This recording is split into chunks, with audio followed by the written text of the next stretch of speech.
Hello students, मैं हूं कैलाश सोलंकी। मेरे यूट्यूब चैनल बायोलॉजी बाय के सोलंकी में आपका स्वागत है। हम एनसीईआरटी बेस्ड इंपॉर्टेंट क्वेश्चन की एक सीरीज चला रहे हैं जो RPSC first grade, RPSC second grade, lab assistant और लेवल 2 के अंदर बायोलॉजी संबंधित विषय के लिए काफ़ी महत्वपूर्ण है।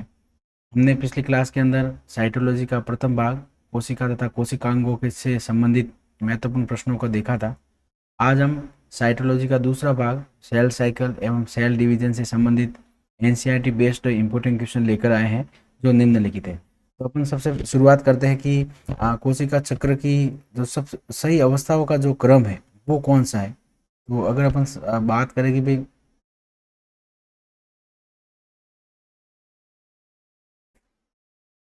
तो सबसे पहले कोशिका चक्र की अवस्थाओं का सही क्रम है। तो पहले अपने को कोशिका चक्र के बारे में पता होना चाहिए कि कोशिका चक्र होगा क्या। हम जानते हैं कि समसूत्री और अर्धसूत्री कोशिका विभाजन के दो प्रकार है। समसूत्री और अर्धसूत्री विभाजन के दौरान घटनाओं का एक प्रक्रम चलेगा। उन सभी घटनाओं को सामूहिक तौर पर अपन कोशिका चक्र के नाम से जानते हैं। तो इसके अंदर घटनाओं का जो सही क्रम है तो वो याद रखना आपको। सबसे पहले इंटरफेज की कौन सी अवस्था होगी, G1 होगी। दूसरी अवस्था कौन सी हो जाएगी, S हो जाएगी।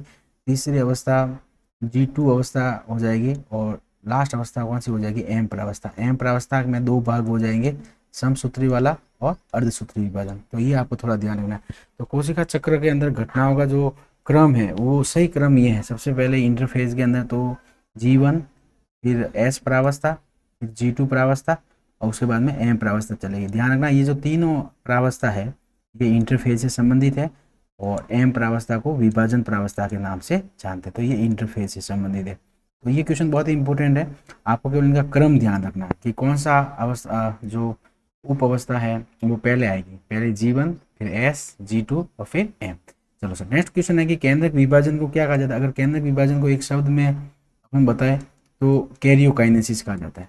तो केंद्रक जो विभाजन होगा वो कैरियोकाइनेसिस कहलाएगा। आपके एग्जाम में सवाल उल्टा आएगा कि कैरियोकाइनेसिस का अर्थ क्या है। ऑप्शन के अंदर केंद्रक का विभाजन लिखा हुआ होगा, उसको आपको ठीक करना है, कैरियोकाइनेसिस। तीसरा क्वेश्चन है कोशिका द्रव्य विभाजन को क्या कहा जाएगा, साइटोकाइनेसिस। इसका जो आंसर होगा वो साइटोकाइनेसिस का होगा और कोशिका द्रव्य विभाजन के द्वारा हमेशा कोशिका भित्ति का निर्माण होगा। तो ये हो जाएगा साइटोकाइनेसिस।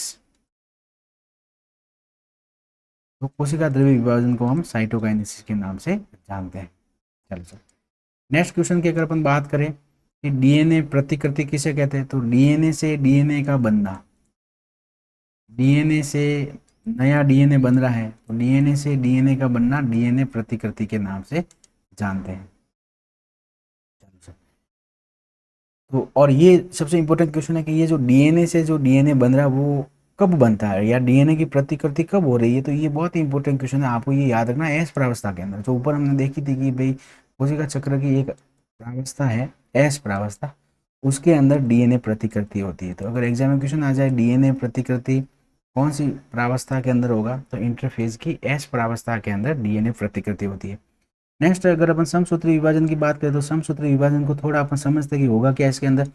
समसूत्री विभाजन के अंदर एक मात्र कोशिका से दो कोशिकाएं बनेगी। जैसे ये एक मात्र कोशिका है, इससे ये दो संतति कोशिकाओं का निर्माण होगा।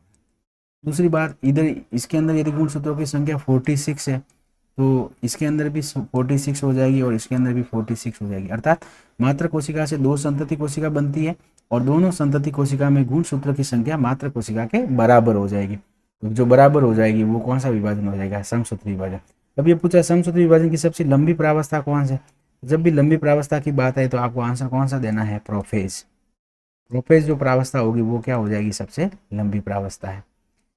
नेक्स्ट क्वेश्चन हो जाएगी गुणसूत्रों का गुणसूत्र धागों का संघनन कौन सी अवस्था में होता है। हम जानते हैं कि डीएनए प्रोटीन हिस्टोन प्रोटीन के साथ मिलकर इंटरफेज अवस्था के अंदर या सामान्य अवस्था के अंदर वो एक धागे के रूप में उपस्थित होगा। जब भी कोशिका विभाजन की बात आएगी तो वो धागा संघनित होता जाएगा और एक मोटा सा गुणसूत्र का निर्माण करता है। तो जो ये गुणसूत्र बनाने की जो क्रिया होती है वही संघनन है। जो मोटा धागा, जो गुणसूत्र धागा है वो मोटा गुणसूत्र बनाता है, उसी को अपन संघनन बोलेंगे। जो संघनन की जो क्रिया होती है वो कौन सी अवस्था के अंदर होती है, प्रोफेज के अंदर होती है। जो गुणसूत्र धागे से गुणसूत्र का निर्माण पूरी तरह से पूरा कौन सी अवस्था में हो जाएगा, प्रोफेज के अंदर हो जाएगा।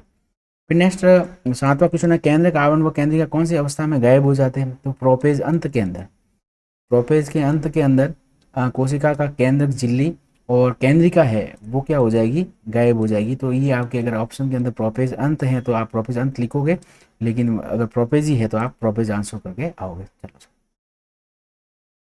नेक्स्ट क्वेश्चन की बात करें तो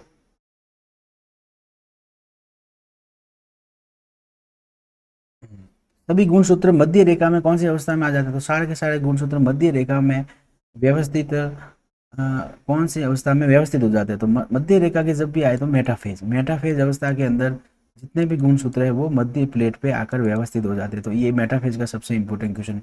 मेटाफेज की पहचान भी यही है, स्लाइड के अंदर गुणसूत्र मध्य रेखा पर देखिए, इसका मतलब वो कौन सी अवस्था चल रही है, मेटाफेज अवस्था।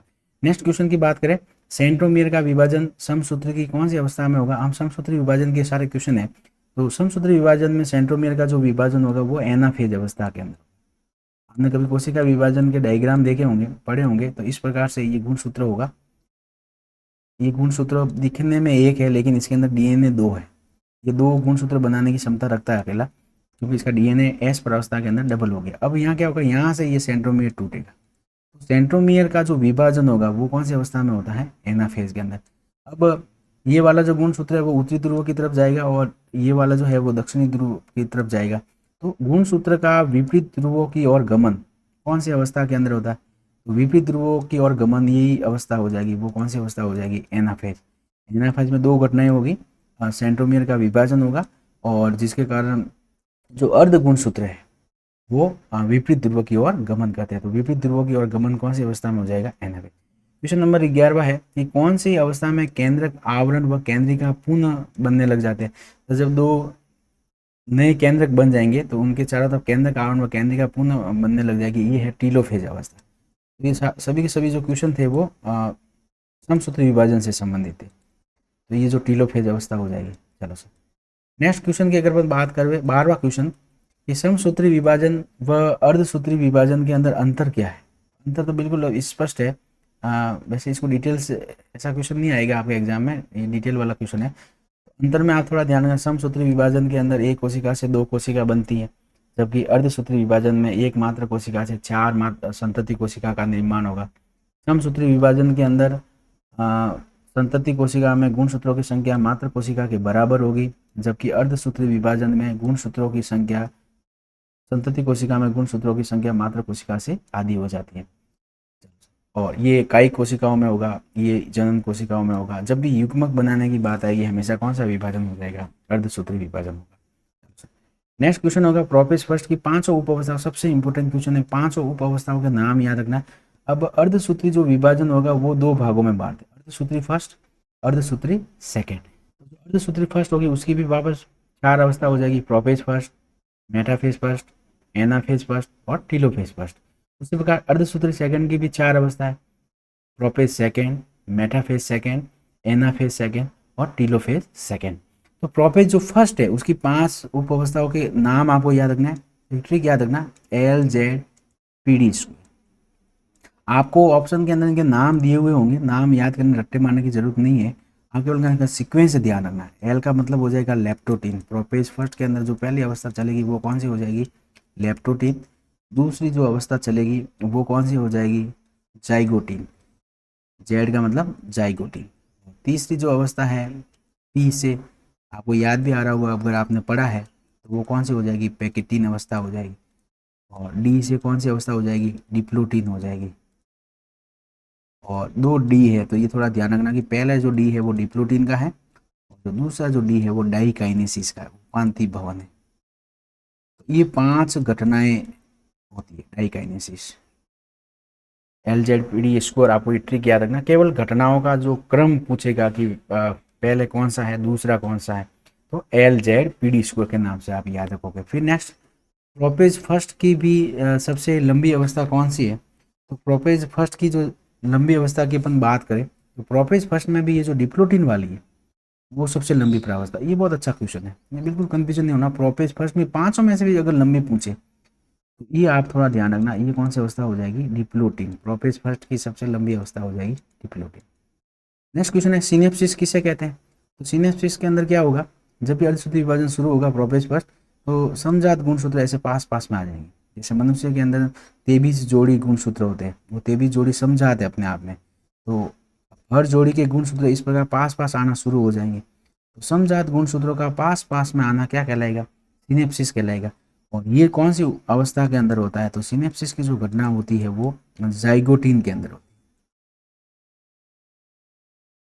बाइवेलेंट का निर्माण होगा, दोनों पास पास में आएंगे तो बाइवेलेंट का निर्माण होगा, तो ये हो जाएगा जाइगोटीन के अंदर। उसके बाद में नेक्स्ट क्वेश्चन है, जीन विनिमय की घटना किस उपावस्था में होती है? तो जीन विनिमय क्रॉसिंग ओवर, ध्यान रखना कंफ्यूजन बिल्कुल नहीं होगे, पैकेटीन आंसर करके आओगे आप। डिप्लोटीन भी होगा ऑप्शन में, अधिकांश डिप्लोटीन बताते हैं, लेकिन सही है इसका आंसर कौन सा हो जाएगा? पैकेटीन हो जाएगा।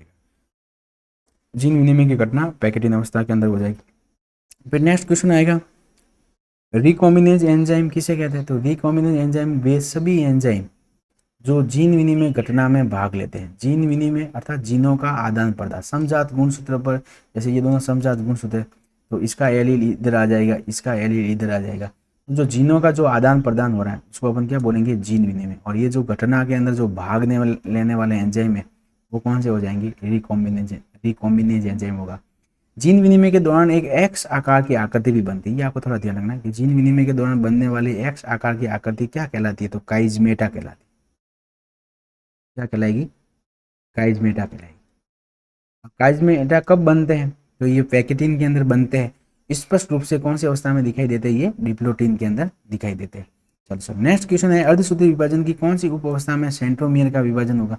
अब ध्यान देखो, समसूत्री विभाजन के अंदर तो हमने देखा था सेंट्रोमियर का जो विभाजन होगा वो एनाफेज में हो रहा था, लेकिन यहाँ पर जो दो एनाफेज है, एनाफेज फर्स्ट भी है और एनाफेज सेकंड भी है, तो अर्धसूत्री विभाजन के अंदर जो इसका जो विभाजन होगा वो एनाफेज सेकंड के अंदर हो जाएगा। एनाफेज सेकंड के अंदर सेंट्रोमियर का विभाजन होगा। तो इस प्रकार से ये एनसीईआरटी का इम्पोर्टेंट क्वेश्चन थे, वो आपको अच्छी तरह से ध्यान रखना। एक क्वेश्चन आप जरूर ध्यान रखना, एक रह गया बीच में, जैसे कि हम पर बात करते हैं कि जो डीएनए जो डबल हो रहा है वो कौन सी अवस्था में हो रहा है? एस में। तो थोड़ा एक क्वेश्चन लास्ट में थोड़ा सा सरसरी निगाह से, 1 मिनट में यहाँ आ जाता हूँ नीचे की तरफ।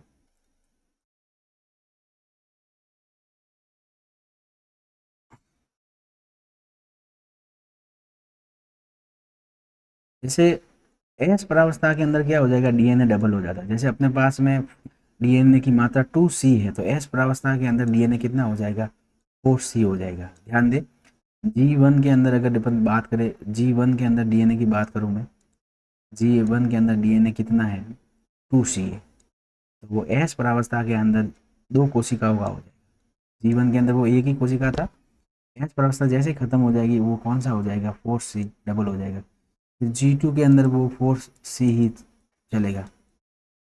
और एम प्रावस्था के अंदर जब 2 कोशिका बन जाएगी, जैसे ये 2 कोशिका बन गई, अंत में अपन समसूत्री विभाजन की बात करें, इसके अंदर भी 2C हो जाएगा और इसके अंदर भी कौन सा हो जाएगा? 2C। ये क्वेश्चन बहुत ही अच्छा पूछते हैं कि G2 प्रावस्था के अंदर डीएनए की मात्रा कितनी होती है? ऑप्शन के अंदर ध्यान रखना है, यदि प्रारंभ के अंदर डीएनए की मात्रा 2C है तो G2 प्रावस्था के अंदर कितनी हो जाएगी? तो 4C हो जाएगी।